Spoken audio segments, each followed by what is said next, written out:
D'aller découvrir, au gré de vos déambulations, une bijouterie tout à fait particulière et très originale, inspirée des fonds marins, des profondeurs, enfin de toute profondeur. Alicia, tu t'es intéressée aujourd'hui. Ouais, on est vraiment parti à la rencontre d'un ovni dans le domaine de la création de bijoux. C'est Esti Grossman qui, j'ai envie de dire, qui a mis son énergie atypique au service de sa passion pour la mer et les métaux précieux. Donc je vous propose bien, d'aller dans l'univers de cette petite sirène de la création de bijoux. À quelques kilomètres de Cagnes-sur-Mer, au fil de l'eau, vous pourrez peut-être rencontrer cette jeune femme. Cette artiste canadienne est atypique, car si elle vient ici, c'est pour s'inspirer de la mer afin de créer ses bijoux. Et c'est souvent à 10 mètres de profondeur qu'elle trouve son bonheur. Poulpes et coquillages sont ses principales sources d'inspiration. La mer, c'est mon refuge, c'est une passion, c'est autant une passion que la création. J'ai besoin de l'un pour faire l'autre. Je ne pourrais pas faire de bijoux sans cette inspiration qui est à l'infini. Dès qu'on met la tête dans l'eau, on est sur une autre planète. Dans son coin de paradis où l'eau est transparente, il suffit pour Esti de simplement se baisser, de ramasser un oursin pour imaginer un futur bijou. J'étudie les formes, le mouvement, comment ça s'est arrivé jusqu'à là. Et ça peut m'inspirer peut-être à faire une forme de méduse. Si Esti a décidé de s'installer sur les bords de la Méditerranée, c'est bien sûr pour profiter de ces fonds marins exceptionnels, mais aussi grâce à l'histoire d'amour qui la lie à Cagnes-sur-Mer. En 1994, la ville lui décerne le prix du jeune créateur du bijou contemporain. Une reconnaissance qui l'a marquée et l'a incité à s'installer définitivement dans ce petit cocon. Cagnes-sur-Mer, c'est juste un bijou et un petit coin de paradis qui existe. Je ne pense pas que j'aurais eu peut-être les mêmes inspirations si j'étais installée à New York.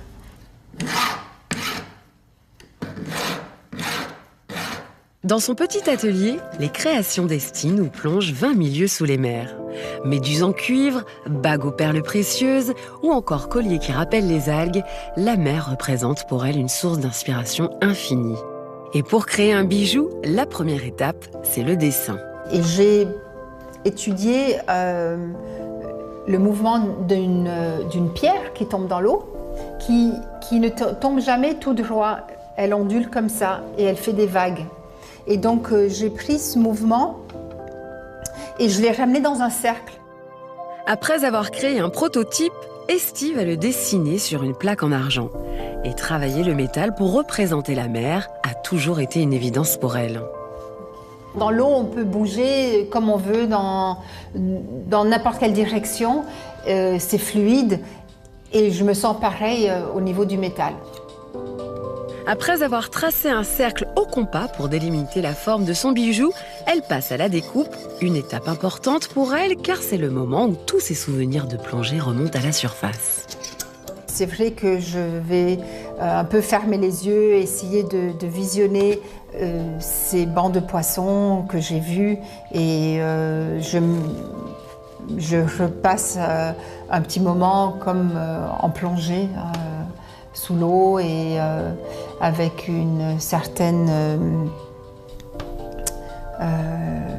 euphorie.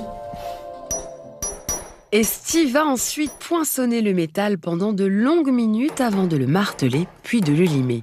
Un travail à la main de longue haleine car certaines de ces pièces peuvent prendre jusqu'à 3 semaines de fabrication. Mais au final, ces créations sont uniques. De quoi attirer et fidéliser des clients à la recherche d'originalité. Qu'est-ce qui vous amène ? Je viens pour une deuxième pièce, c'est comme je t'avais parlé la dernière fois. Ok. Contemporains et inimitables, les bijoux d'Esti séduisent et marquent les esprits. La jante masculine n'y est d'ailleurs pas insensible. En fait, c'est très surprenant et puis en même temps, il y a ce côté, il y a des formes incroyables. Ici, les petites fleurs articulées, et puis c'est toujours très fin en fait. C'est aussi des bijoux qui sont très très fins. C'est vraiment ce qu'on appelle par excellence le travail d'orfèvre. Entre terre et mer, les bijoux d'Estie sont finalement comme la Grande Bleue qu'elle aime tant. Uniques et hypnotiques. Je sais pas vous, mais moi j'ai littéralement craqué pour cette on voit ça. créatrice. Moi aussi, regarde. Effectivement, voilà, Laurent porte déjà toi un aussi. bracelet donc qui fait penser un petit peu au corail, au coraux, que l'on peut retrouver un petit peu partout dans les océans du monde entier. Et ce qu'il faut savoir, c'est qu'en 1994, Estie a reçu le prix du jeune créateur du bijou contemporain par la ville de Cagnes-sur-Mer, dans laquelle elle s'est installée il y a quelques années. Alors vous voyez, moi j'en ai profité pour porter tiens. la parure Tiens, bien avec sûr. le bracelet donc et le collier. Donc on retrouve vraiment ces inspirations maritimes. J'ai envie de vous dire, c'est vraiment très très joli.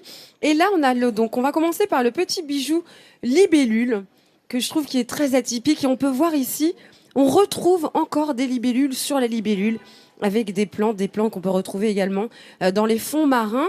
Et alors là, j'ai deux bagues qui font penser aussi également. Donc là, on peut bien voir le nacré et qui fait vraiment penser au fond marin.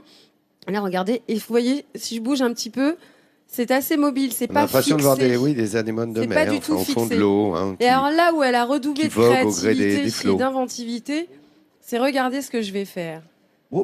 Mais Elle a créé le bijou loupe, vous voyez, ce qui permet de voir la précision et la minutie dont elle fait preuve pour créer ces bijoux. Et tu sais ce que dit Vincent? Il dit que ça permet de voir le menu. Ah ouais, tout moi de qui suis suite. bigueux, Exact. je peux te Voilà, dire, le Vincent. menu au restaurant, ça, moi, je trouve ça super. Et utile. alors, je sais pas si vous pouvez, donc je vais la reposer, je sais pas si vous pouvez voir ici également, Vincent n'a pas ses bésigles. on retrouve également ces motifs ici de la libellule. Donc très Estie joli. Grossman est une créatrice qui a travaillé également pour un grand créateur qui s'appelle Thierry Mugler, donc entre autres, dont le talent est reconnu dans le monde entier.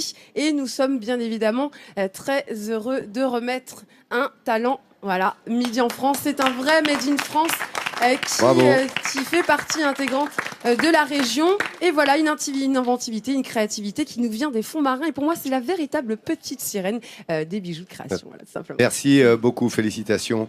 Une fois de plus, le talent, l'artisanat, l'excellence locale, il y en a en France. Et chaque jour, dans ce magazine de découverte, eh bien, on vous laisse appréhender justement ces talents multiples. Merci beaucoup, Alicia.